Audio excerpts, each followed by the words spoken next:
The skills and disciplines that are vital to model building and flying command respect everywhere. Many challenging and rewarding careers have become possible, all because of model airplanes. Back in the 70s, my brother and I started flying competitive racing aircraft, and I think that provided me with quite a competitive drive, which I think in the long run has helped me to achieve my goal of becoming an airline pilot. I think modeling gave me the direction and the drive to get where I am today, in the left seat of a 737-400 airline for Alaska Airlines. I don't believe I ever would have got to this point if it wasn't for my background in model aviation. I made my living as a model maker at Boeing for 35 years. It was wonderful to be able to work on things that were 15, 20 years into the future. I got to work on the lunar rover. I made the fiberglass fenders, and I made all the bracketry that went on the lunar rover. Worked on space shuttle stuff. It was wonderful. When I was in high school, designing my own airplane. I didn't want to build something that was a kit or somebody else's design, so I struck out on my own and designed my own. And some worked, some didn't.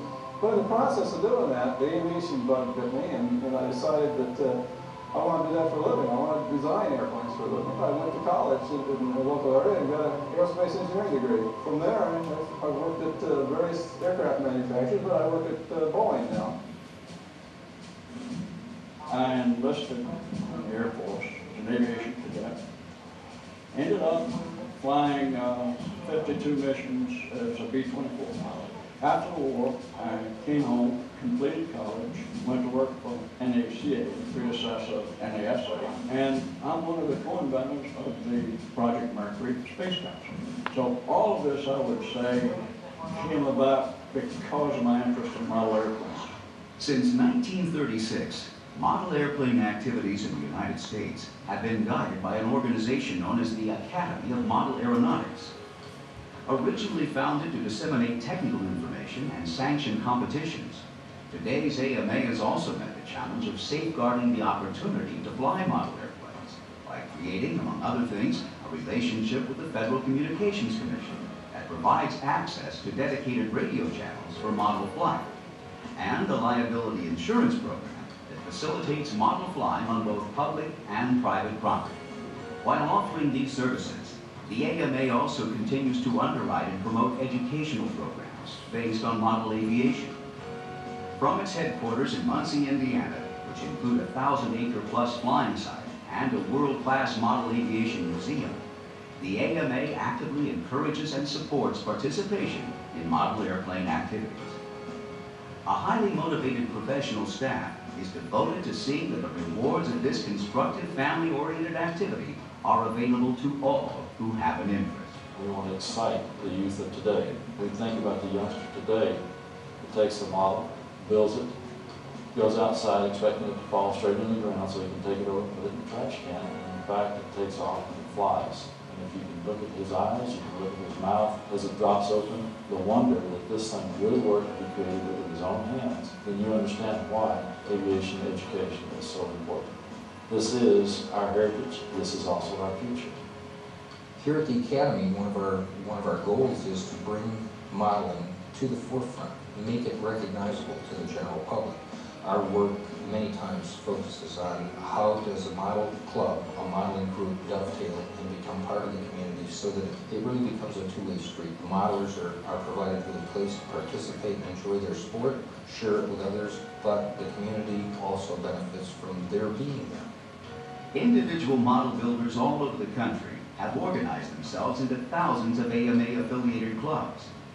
These clubs work actively within their local communities to create and maintain model airplane flying sites, providing places for the modelers to fly their airplanes, as well as opportunities for other community members to enjoy model airplane flying as a spectator activity. Well, we're part of a public park, and with the help of AMA, we've been able to have this built at our use for about 18 years now.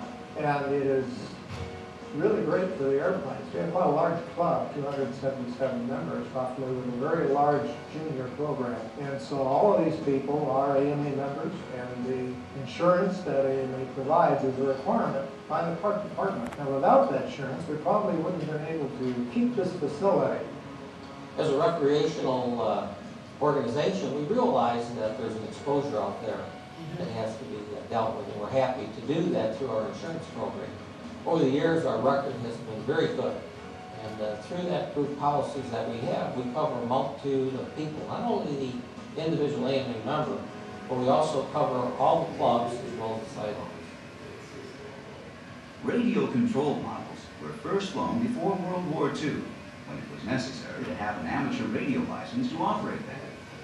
Since that time, the AMA has continued to work with the Federal Communications Commission to ensure that radio frequencies are made available for use in recreational and educational model flying activities.